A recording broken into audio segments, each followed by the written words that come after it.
Well, I'm being proud of being a Kansan. I'm proud of Kansans. A little later I got to deal with something I'm not proud of at all. Right now I'm on the upbeat side, and this is from the Time magazine, June the 8th, 2009, by Joel Klein. Joel Klein, not Joel. Joel. And it's titled, Gates Unbound, How the Defense Secretary Helped Turn Iraq Around, Shook at the Pentagon, and Won over Obama. I want to read most of it. Going to ad-lib a little here and there. As you know from my previous one, I already really like Secretary of Defense Gates. Proud of him as a fellow Kansan. Well, I was born, you know, down in Oklahoma, but I feel like I'm a Kansan. He says, a few weeks ago, Secretary of Defense Robert Gates trooped up Capitol Hill to answer questions about the new Pentagon budget.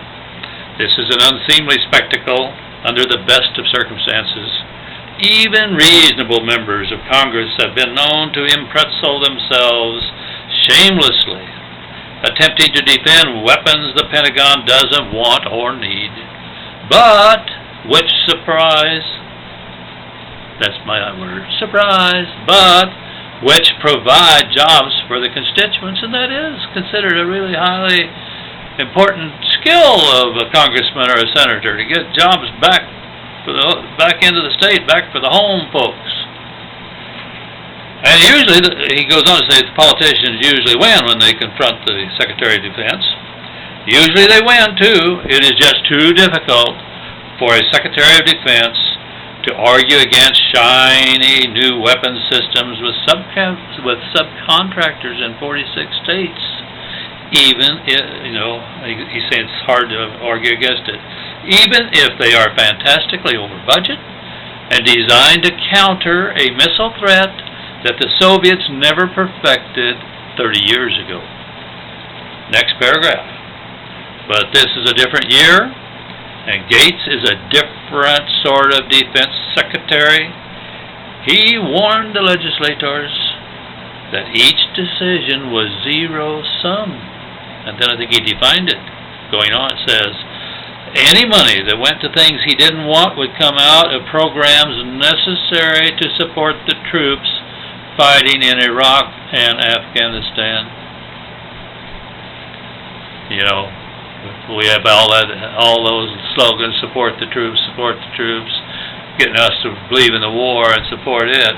But a lot of the budgeting in the last few years hasn't really gone to support the troops. Not until there's public outcries. But getting back to what Joe Klein says. Undaunted, the legislators pressed their case, especially the Republicans, who seemed convinced, as one said, that the Pentagon budget was part of a nefarious, I don't know how to say that word right, Obama administration plot, fiscal restraint for defense, and fiscal largesse for everything else. Congressman Trent Franks of Arizona was very concerned about the anti-missile defense, a gold-plated pipe dream if there ever was one, and especially a product dramatically called the Kinetic Energy Interceptor, to which Gates replied in a manner so casually dismissive that Franks seemed to shrivel in his seat. Quote, I would just say that the security of the American people and the efficacy of missile defense are not enhanced by continuing to put money into programs that are essentially sinkholes for taxpayer dollars. End of quote. Back to Mr. Klein's comments. And as for that kinetic contraption, it was a 5-year, quote again, 5-year developmental program. In its 14th year, not a single flight test, little work on the third stage or the kill vehicle, etc., etc. No known launch platform. Rat-a-tat-tat. Gates continued on in that flat, unassuming Kansas twang that screams, no bull here. The next day, testifying on the Senate side, Gates performed a similar anti-missile evisceration of Senator Jeff Sessions, who responded, "I'd say you were ready for that question."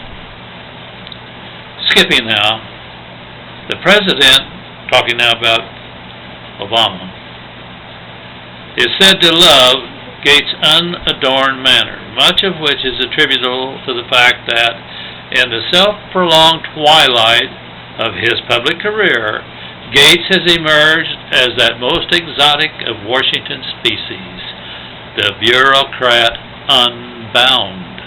You know, he's not going to run for anything. Candid and fearless. He tells members of Congress what he really thinks about their pet programs. He upends Pentagon priorities, demotes the military-industrial hardware pipeline, and promotes the immediate needs of the troops on the front line. He fires high-ranking subordinates without muss or controversy. KLEIN goes on to say that when in a recent conversation I noted that he seemed gleefully outspoken these days, Gates offered with a twinkle in his eye, "What are they going to do, fire me?" In truth, Gates has been bulletproof ever since George W. Bush lured him from Texas A&M University to replace the disastrous Donald Rumsfeld as Secretary of Defense. Thank you, President Bush. You got it right this time. His mission, Gates said, was to put Iraq in a better place.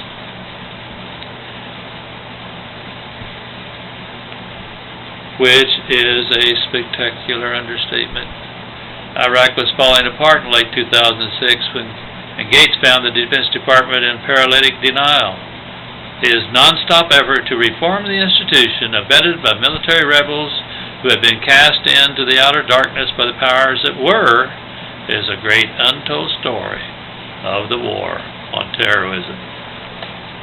I salute you, Secretary Gates, and I salute you, President Obama, for the wisdom to keep the appointees that President Bush put in place. Way to go, Gates. Way to make us Kansans proud.